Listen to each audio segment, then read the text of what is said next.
What's up, team? I have a conundrum on my hands.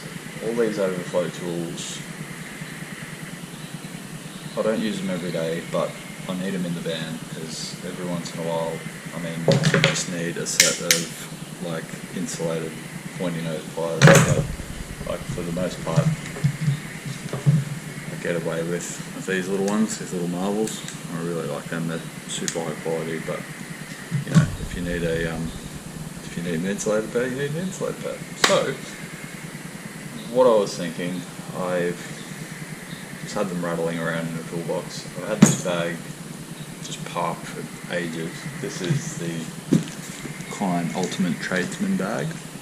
I bought this years ago after watching one of the first tool review videos on YouTube that I ever saw. We're talking like 2012. There was no other bag review videos on YouTube. I can't find this guy's review anymore, but he's the one that put me onto these M12 things. He's the reason I bought Milwaukee tools. I can't remember his name. I'll get into the weeds with that guy. But anyway, I bought this bag. I got this bag for $40. $40. Absolute steal.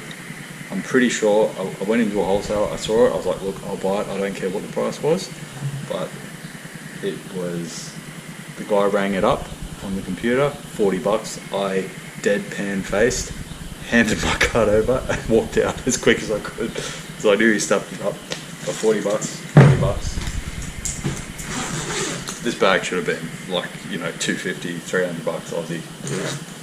Pricing over is pretty bad, but anyway, I'm going to fill it up with my overflow tools and maybe try and just muck around with my setup a little bit. I'm still rocking the XXL and I've been rolling with this fella for a little while, the TP5B. I quite like it as well, but it is a little cumbersome. It's a bit too heavy. I've got the shoulder strap on it. I don't mind it as a diagnostic sort of bag, but it is a little bit too heavy just to wear all the time.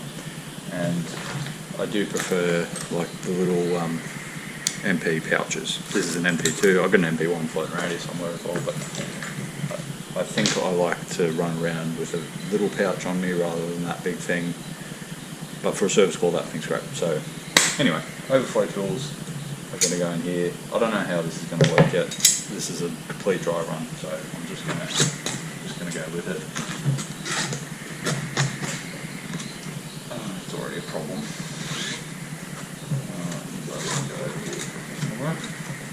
Yep, that'll work. 2 sets of 300 Cobras. If you need them, you need them.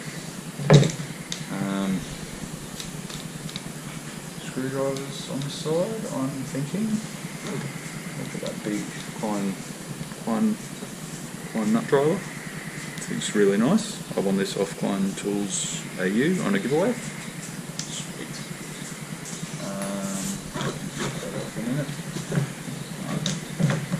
Got an assortment of weird screwdrivers to just populate this side. So I'm thinking I like the idea of a screwdriver, one screwdriver pocket. So I'll put these little guys down here. Big finish. I reckon it's in there. That's the vessel. I should be showing you these, I'm sorry. That's the vessel ratcheting. Love the mechanism on this, it's really nice. And you can go both ways. Listen to the clicky clicky. That's just a stainless squirrel for stainless screws. Got to use a stainless driver for stainless screws. Otherwise, you get some, eventually, because you're using like a mild steel tip on a stainless screw, that actually starts the stainless screw rusting. Little tip for you, eh?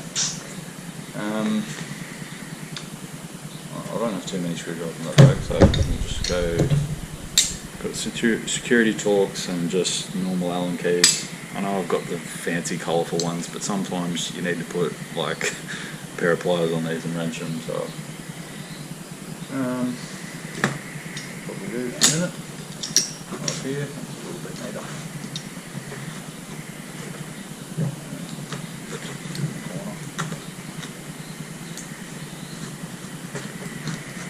I used this bag for a long time, but it's the same as the Vito XL, which I've got. It's just, you just fill it up and it's just too heavy. It's just unmanageably heavy.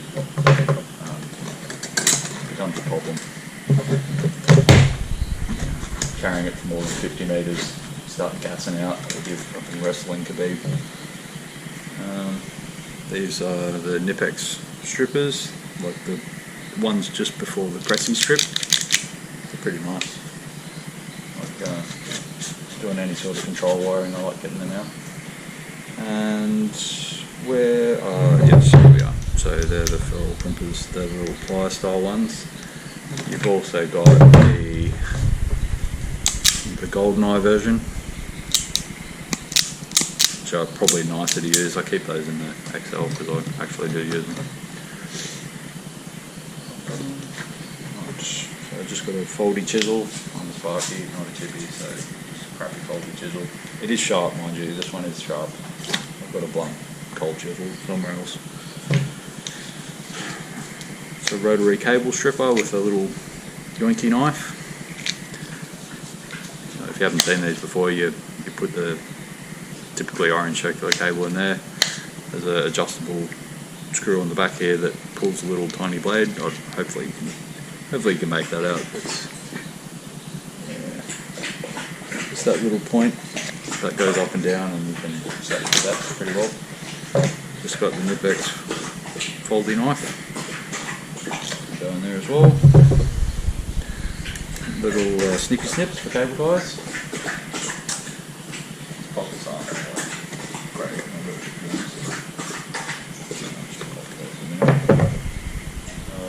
Big boy scissors.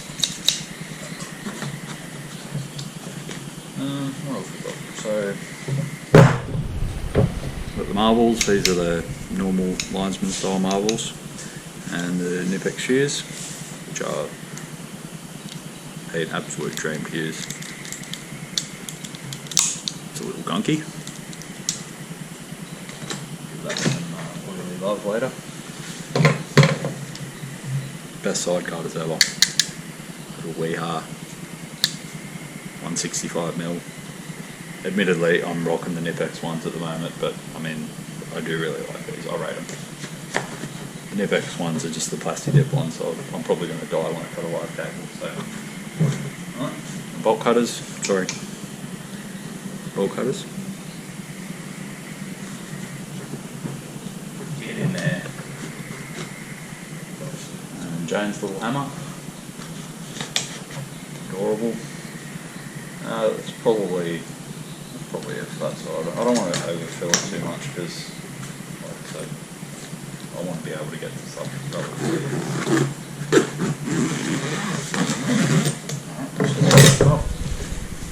Look around. Right. More space.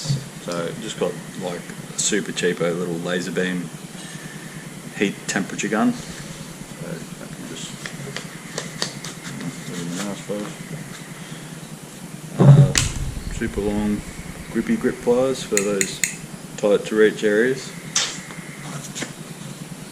It's going to be right there. I've got the data tools, got the mini crane tool and the clip saw crane tool, I guess. These are $7 on eBay now. I remember paying for a legit crane tool. I paid like $120 like 10 years ago, but you can get them for $7 on eBay, and it's basically the same. Sounds the same. I don't know if they were ripping me off years ago or just ripping me off. I've got some Crescent brand deep set sockets. It's really good for motors and motor terminals. Yeah. It's just a little Barco ratchet that I found years ago in Newcastle. That's a little Panduit crimper for Panduit jacks. I haven't used them for years, so I can get tucked in there forever. Got vice grips, you always need a set of them. Barco adjustable. Barco is about the only brand of adjustable wrench that I'll carry these days. Adjustable wrenches are completely obsolete these days.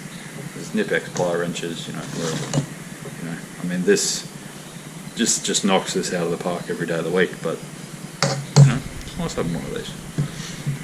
Plus, if you're going to have an overflow bag, I mean, what's an overflow bag for if you're not for carrying your Barco adjustable? The pointy nose pliers, before mentioned. Got too deep, no? Just got some extra pen pocket, I'm thinking. That'll do it. Yeah, well, that's about it for my overflow tools. Now, before we wrap this overflow tool video up, this bag, compared to the Vito XL, has like a secret middle compartment. Well, it's not secret, of course, but it has a massive middle compartment. It's full of dust and old crap that I need to get out of there, but look at that. You could fit like a drill, an impact, 2 batteries. Mind you need to be freaking Hercules to carry the thing around, but this was a good bag. Anyway, this little section here too, it's hard to say, but what it's for, I mean, you can put anything in there you want, I suppose, but it's for wrenches. So, I mean, again, this bag's getting way too heavy. I've actually got a full set of wrenches in there.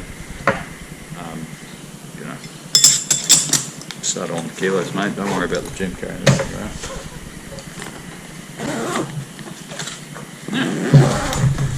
I'll roll with this for a bit, see how I feel, and yeah, I'm just, you know, I've got all these old tool bags and I like to take them out of retirement every now and then. Anyway, that wraps this little section of the video up, and I'll see you soon.